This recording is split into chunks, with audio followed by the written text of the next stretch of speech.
Meanwhile, some other series to keep an eye on, of course, is Expect is currently mid-series against Jim, and the winner of that will move on to face Demi as well. So a lot of really high-profile matches are about to be getting underway. Indeed, but for now, we are going to be jumping into this TvT on Dragon Scales. We're in the top left-hand corner of the map, spawning all the way in that top left-hand corner. We, in fact, have our red Terran player coming down from the land of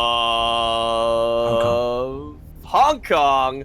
Representing Mystery Gaming, we have KingSlayeR. And spawning in the bottom right-hand corner of Dragon Scales, we have his opponent. We have the Taiwanese Terran player, also representing Mystery Gaming. It is Naxin. Naxin. Yeah, I was about to... Yeah.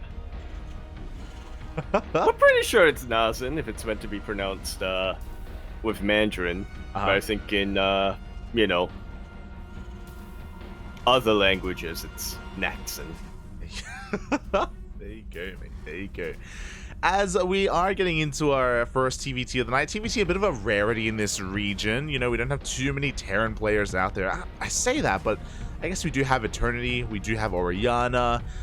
We do have Expect as well. I guess now we have See-Through. I guess now that these regions have combined, the Terran count has gone up. Yeah, we definitely have a lot of Terran players who just never face each other for some reason. Yeah, exactly. It is a bit of a rare sight, but it is not rare here tonight, as KingSlayeR has a lot to prove. Despite his name, I do think that he is more of an up-and-comer here, looking to prove himself. When I think of Hong Kong, I think of Go-Go Joey, I think of Beastork, who is also in the bracket as well. We'll see if KingSlayeR can try and overcome his opponent. I mean, he is on a pro team. He is on Mystery Gaming, and that does say something. Yeah, Mystery Gaming for a while, or rather I should say, Mystery Gaming has really become one of those recent teams that, you know, started off as more of a semi-professional clan with players coming together to just have something to represent, but recently, you know, have gone to the next stage in a way. They have sponsors. They are very seriously looking to compete in a lot of events, most notably WTL. So they are a little bit more serious in that regard. Definitely. And also, my mistake. I did kind of misread this, and KingSlayeR is actually not from Hong Kong. He's actually from China instead, which honestly makes a lot more sense. I feel like I'm pretty familiar with a lot of the Hong Kong players, especially the more amateur players, like Seven comes to mind as well. But no, he is from China, and that does kind of make sense as to what his connections to Mystery Gaming are. Wait a minute. Wait. Apparently there's another KingSlayeR who's Canadian. I'm looking into this as well. And apparently he used to be called Eternity as well. So yeah. Wait, hold up. Mate, I guess there can only be one Eternity, yeah. He's Mr. Worldwide, mate. He's from all over the place. He's from Canada, Taiwan, and China, mate. He's crazy. Yeah. I like to imagine it was another Silky situation. It's possible. Where him and Eternity faced off against each other, and yeah. There could only be one, but before that happens, we do see the units of KingSlayeR slipping up into the main base here, going for a pretty similar opening to his opponent. Does have an influx of 3 Reapers and 2 Hellions, but with the power of this Cyclone, Naxin should be able to fend this off. Yeah, nice little bit of micro from Naxin as well.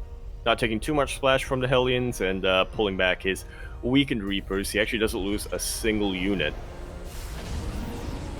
Oh yeah, he does not lose any units, and we do have a follow-up medevac. Immediately, Naxin is going to be zooming across the map with 4 Marines and a Cyclone.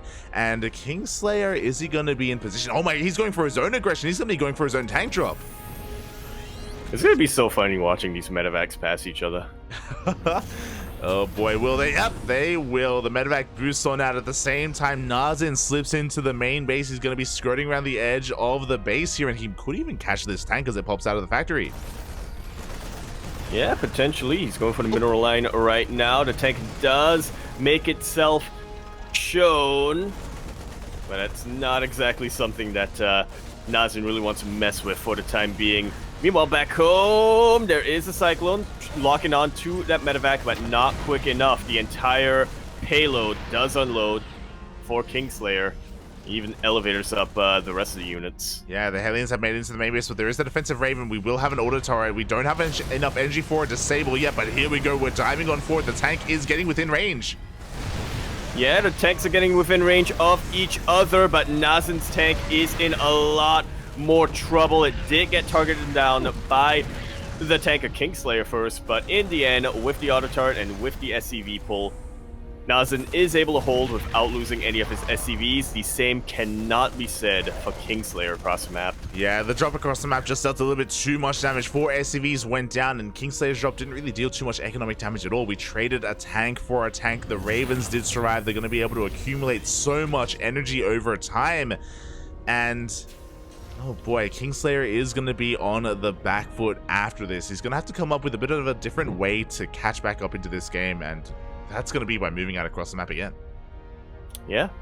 I think he recognizes how far behind he is economically, but since he was forced to make all of these army units earlier on to defend against what Naxin was throwing his way, he figures he might as well make use of them. Oh, yeah, exactly. And he just goes for I'm not sure if another drop into the main, and hey, he may be able to force a cancel on this third CC. We've got a bunch of Vikings as well to try and take control of the skies and take down those Ravens. Yeah, 2 Ravens with a decent amount of energy on them. One of the Vikings is starting to get low, but even though it's low, it can still take out some Ravens. Auto turrets do get thrown down, and that's going to be the end of this push from KingSlayeR. He did also try to go for a bit of multi-prong, interestingly enough. Oh my, he goes for the mule. He's going to be looking to repair that tank as well. KingSlayeR is not letting up on the aggression. He wants to just keep on pushing and find that damage. The CC is not being rebuilt, by the way, so we do have quite a bit of a delay here for Naxin, but it looks like he may have no... Yeah, he knows his teammates. Yeah. I'm so blind. I thought that 2 SCVs were building a barracks, but turns out the other SCV was just idle. It's all good, mate, as all the tanks are looking to get in range here. That mule is putting in a lot of work. Oh my god, trying to stand still. Twirling around so much, it's getting dizzy. He's trying to repair the Vikings, but the Vikings, they don't want it. They don't want to stand still. They just drank a cup of coffee, mate, and they're just zooming, Papi, as KingSlayeR is looking to drop once again back into the main.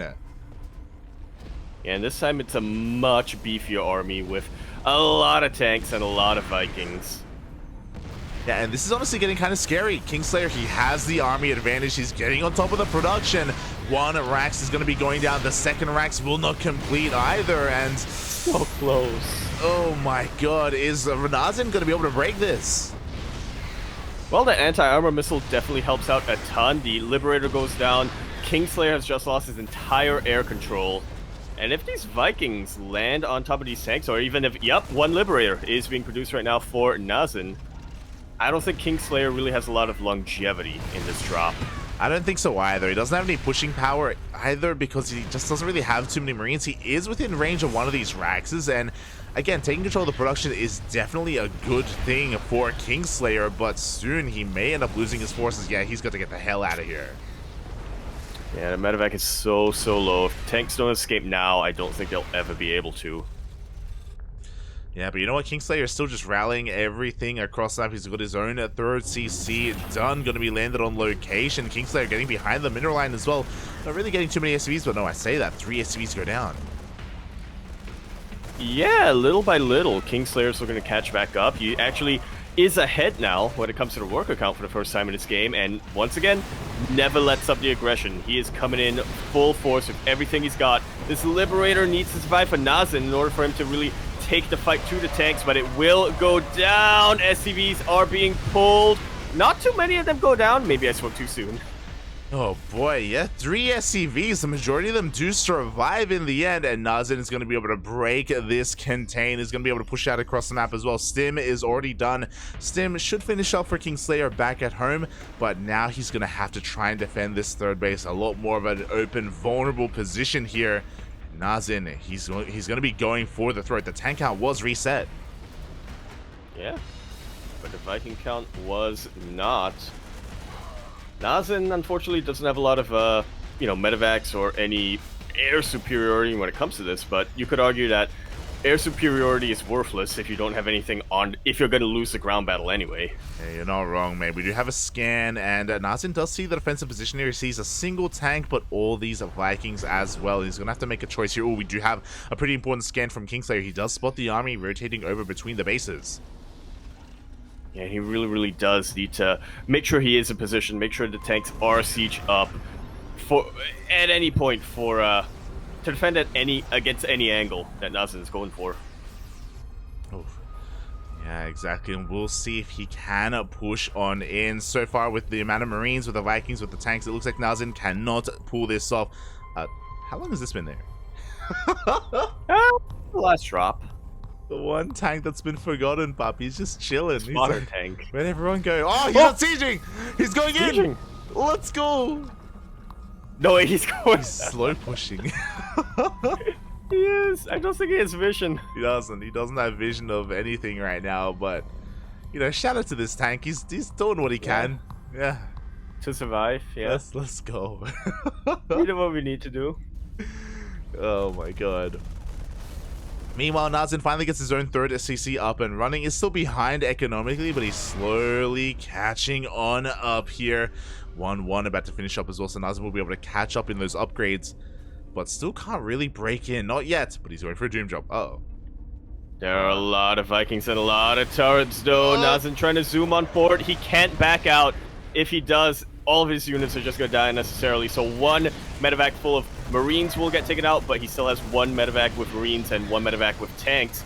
We have another drop on the other side of the map. KingSlayeR really wreaking havoc in the main base of Naxin. Yeah, I'm sure Naxin's like, how the hell did you fit that tank in with all those Marines? How did that get there? As we do see KingSlayeR cleaning up the forces in his main base. At the same time, we do see Naxin breaking that siege line. Looks like KingSlayeR was pulled apart and did leave his front line exposed. Yeah, this is a brilliant use of the multi-prong. There are too many tanks here for a ball of Marines to really come in and punish. Naxin splitting up a couple of his forces to chase down these SCVs, but he's keeping just enough to prevent a Marine bomb like this. Oh boy, the Marines are thrown down. It looks like he's going to be able to get one of those tanks. Here we go. KingSlayeR is going to be looking to break his container, and he will be able to do so. He did keep a lot of his SCVs alive. That's a lot of SCVs out there on the map. They are alive, but they are also idle, and now Naxin has finally been able to get back onto a roughly equal footing. Oh. Hey, Liv. Oh. There we go. Oh, the one tank. Oh. It's barely doing any damage against the Marine. Leave him alone. He just wanted to kill. It was just doing his job, mate. You know, they left him behind, and he's like the guy who was left in the island. World War II ended, but he was still, you know, doing his duty. Yeah. Look, the SCVs were encroaching on the tank's territory. True. And after all said and done, KingSlayeR did avert disaster. He was able to keep the majority of these SCVs alive. We see a fourth SCC being floated over towards the right-hand side as well, being landed on location. Naxin is going to be able to spot this, but won't be able to punish it, as we have plenty of defensive Marines here for KingSlayeR. Yeah, those SCVs are so juicy right now, but there are just way too many Marines keeping them alive. Yeah, exactly, and the fourth will be taken. Likewise, Naxin already has his own fourth, to be fair, is a planetary as well, and we're going to be getting into a bit of a longer game. I love this. You saw that one tank earlier, now we have these two Marines doing what they can. They get one SCV! And they run. Let's go! Yeah, it's one of those interesting theories where some Terra players have been saying that in the sort of mid to late game, sometimes it is, of a TvT anyway, sometimes it is better to just walk Marines across the map instead of trying to drop. Yeah, exactly. Sometimes you can find a lot more success. Meanwhile, the drop in the main of Naxin is also being cleaned up, not before 5 SCVs go down. So once again, KingSlayeR is able to take a bit of an economic lead here. Well, but despite the economy, it still will come down to the armies overall, and we do see some slight differences between the two players. 2-2 actually still not really starting for Naxin. Yeah, I mean, he was in the middle of researching +2 weapons, but then the eBay got killed. So eventually he's going to get +2 armor, but it's not really as debatable. I mean, usually you prefer to have +1. Usually you prefer to have weapon upgrades if you're going mostly with Marines, but you know, with that armor upgrade, you can survive 1 or 2 more tank hits. Yeah, it's just I worry because KingSlayeR is going to be starting up 3-3 momentarily. His Marines are going to have such a massive advantage compared to those of Naxin. Oh, so he's going to have a lot to make. He's going to have to do a lot to make up for that deficit, as we do see another drop into the main base. This is just going to be distracting KingSlayeR for the time being, just being a nuisance, a thorn in his side while Naxin tries to expand even further, throwing down 2 CCs at once. Yeah, might as well. Might as well.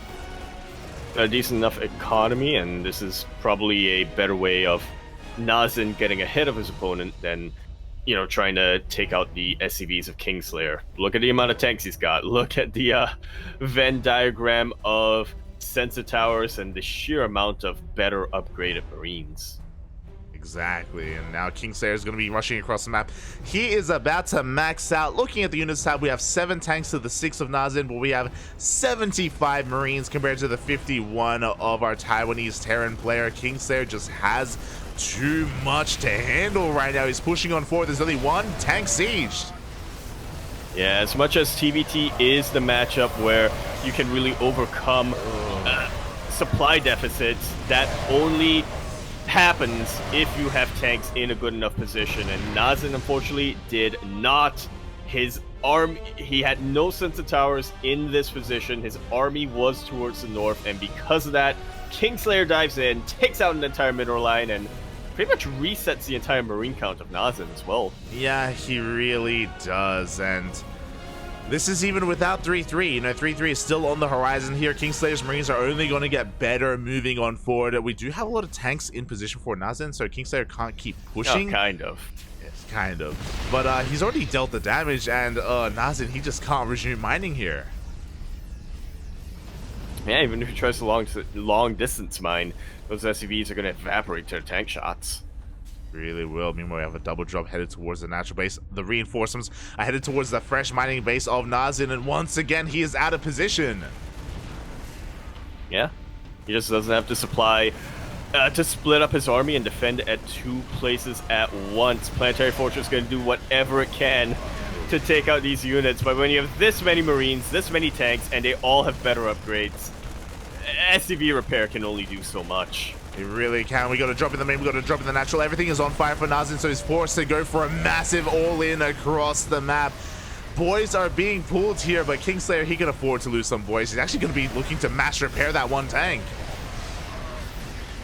Yeah, not quite quick enough, unfortunately, but again, I don't think it really matters. KingSlayeR pulls back with a couple of his units, and with that, is able to reset the tank count, and this last hurrah of Naxin will get taken out. GG is called. KingSlayeR takes game number 1.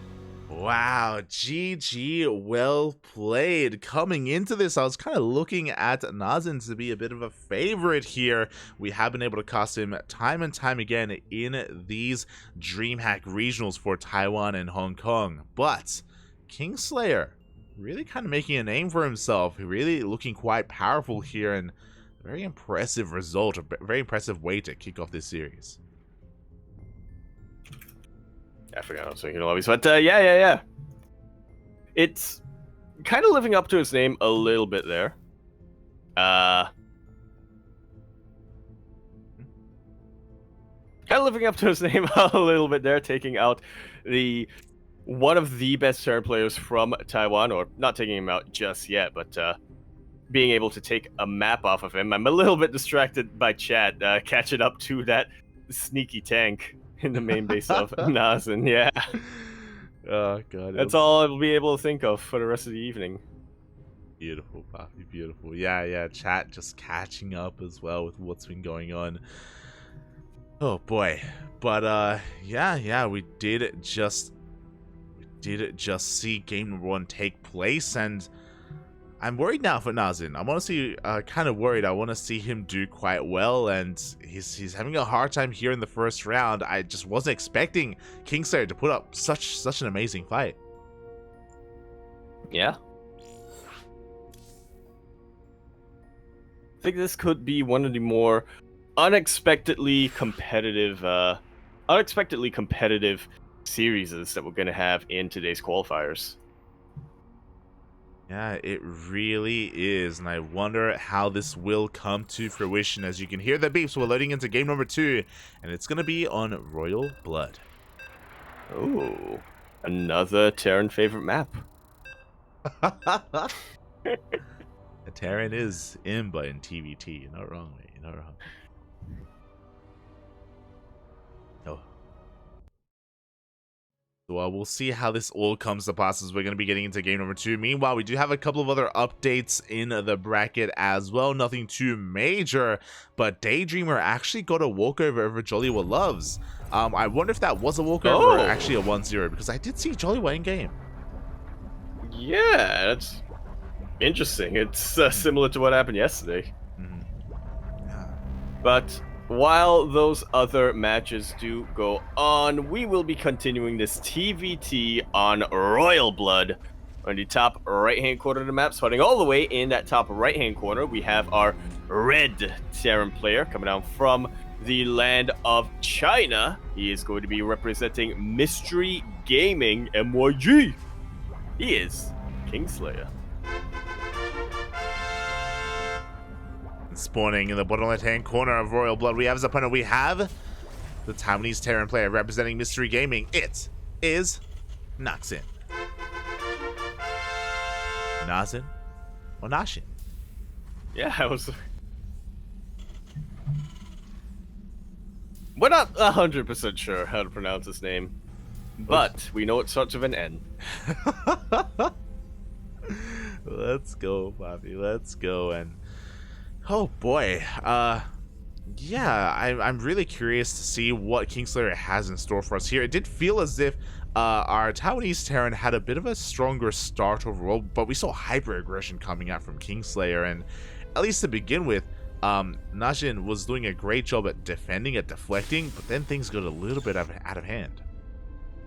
Yeah, once those tanks really started to come into play, I feel like Naxin wasn't quite able to defend as efficiently or as crisply as he previously did, losing a couple of Marines somewhat unnecessarily, and yeah, after that just wasn't quite able to keep up with the momentum of KingSlayeR. Yeah, I do think that it was like a little bit deceptive how much damage KingSlayeR was doing in the main base of Naxin, just because he wasn't really killing too many SCVs, but he was really disrupting the production and the economy of Naxin, not by killing workers, but by delaying the third CC, by killing some production buildings, some Raxes as well, the NG Bay that you pointed out, and that all really did kind of impact the game, and it did slow him down so much as we got into the mid game. Yeah, as a wise man once said, you don't have to kill units if you can just prevent them from being made at all. Nice little start here from KingSlayeR, getting a bit of a delay on the natural base of Naxin. Who was that wise man? Me. Hi, until further, until further information comes out, it was me. Until I get called out for it, I will take ownership of this. But yeah, definitely a nice little start here for KingSlayeR. We do see the follow-up opener as well. Did go for a double gas opener. With this, he's going to be able to get into faster tech as well, and we'll see if he goes for another tank drop. Ooh, Cyclone is being prioritized. Are we going to get a medevac? We're not getting an add-on swap. Yeah, definitely not. Ooh. Oh, that's because he's just making the tech lab right off the bat. Okay, so pretty similar openers here overall. I do love that, if you remember, last game, both players went for medevac firsts. Both of them did delay their Ravens, and we saw the ships passing in the night as well as they kind of dropped each other. But here in game 2, They're calming things down a little bit. They're just taking stock of what's going on, and they're going for a much more standard, more straight-up defensive play. Well, they are teammates. You have to imagine that they do share builds with each other quite often, and somehow, inadvertently, they end up playing like each other as well. Yeah, exactly. I'm sure that has something to do with it. I'm sure metagaming is going to be coming into play as well, depending on how active they are with each other and how much they do practice together. So we'll see where the differences do come into play. Again, I do expect a lot from our Taiwanese Terran, but you know, times change. I get it. It's a cat. You're inhabitable, Yaku. You're inhabitable. Oh, good. But yeah, like, you know, I do. Now what I meant to say. I do foresee great things in the future for this Taiwanese Terran. As I flip through my thesaurus real quick, I anticipate him to be doing well. Oh, thank you for that. Oh god. But yeah, you know, things may be changing here. KingSlayeR has been getting his own really good results, especially in the Sunrise tournaments. So I do really look to him to. I'm already impressed. I'm looking to be even more impressed. Yeah. You know, he's already wounded the king. Can he actually kill him and slay him? Can he go all the way? As we have a third CC being thrown down for both players as well. Naxin is the first to throw down or to start up Stim back at home. KingSlayeR is looking to be a little bit delayed in that respect. Has a little bit of a longer path to go for the add-on switch as well, but soon it will be able to start his own. Yeah, Stim should not be too far behind, just like so. Really important scout right now for Naxin. For both players, actually, to realize that they both want to push into each other. Oh, exactly. Naxin is the first to siege. Yeah, the sables are being thrown down here. Every single tank of Naxin gets disabled, and KingSlayeR is going to be able to push on forward. Yeah, there's one Viking who's going to try to hold the line, but it does not work out for him in the end. Doesn't matter how quick you are to siege, it's all about how quick you are to disable. And if we look at that army supply difference light, I don't think Naxin has much of a chance here. He's gonna have to give up at least that third base. It may just be over before it began. A Viking gets locked on by that Cyclone. The third CC is being morphed into that orbital, but we do see KingSlayeR slow pushing into the natural base. The Vikings push on forward as well. They get the Raven. That's gonna mean no disables, no interference matrix, no auto turret or anything here for Naxin. KingSlayeR, on the other hand, still has one Raven, still slowly banking energy, getting those spells ready in the chamber. Exactly. Meanwhile, we do see mules being thrown down to the third base. Naxin is getting away with that third for the time being, but at the same time, we have the first disable, and once again, KingSlayeR is pushing in. That's the only tank that was sieged up. The other tank tries to siege, but will immediately get taken out by the Marines. Stim wasn't even done yet. Well played, says Naxin, as KingSlayeR takes out one of the best Terran players from Taiwan and will advance to face Yogur in this qualifier.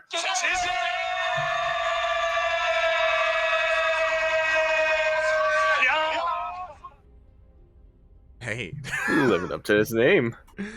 Living up to it, mate. Living up to it. GG, well played. KingSlayeR does take the 2-0 over his opponent.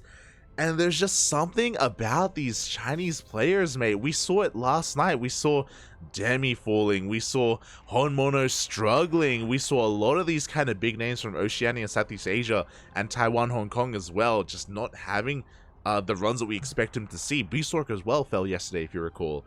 And even here, mate, KingSlayeR popping off. Yeah. Mystery gaming, man. They're doing pretty good for the Chinese scene, or the Chinese players. Yeah.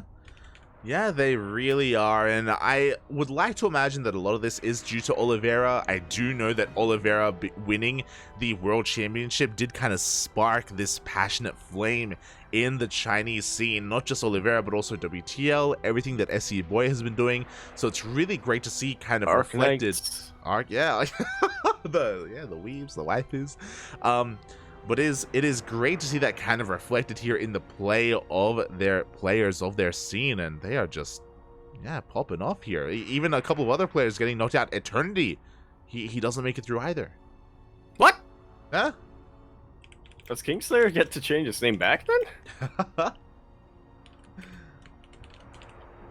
don't know if that's how it works, but maybe, probably maybe, and yeah, just surprising result after surprising result here. But you pointed it out, the reason why we did jump on this series is because the winner is going to be facing Yoga. Indeed, right about now, players going to be conducting their vetoes, and yeah, once that finishes up, we will have a TvZ on our hands. The first match of the evening that isn't a mirror.